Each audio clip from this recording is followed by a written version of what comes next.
You have your website, but you need a place to sell. Let's get your payment process set up. That way you can get paid.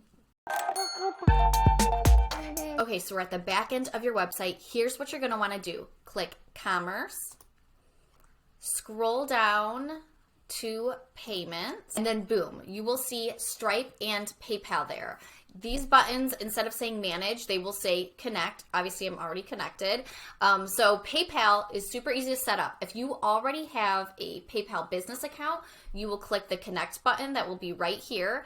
It'll have you log in and approve it, and then boom, PayPal will be set up. When it comes to Stripe, same thing. There will be a Connect button here. And if you don't have a Stripe account, that's totally okay. It's free to make one. You'll just want to go to stripe.com and come down here and click Start Now. It'll walk you through the steps to create a Stripe account.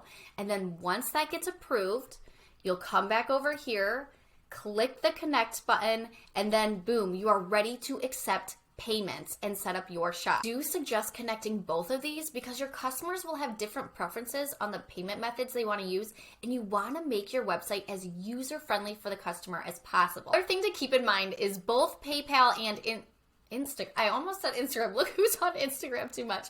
Is PayPal and Stripe both have transaction fees, so you'll want to make sure to account for that when you are pricing your products.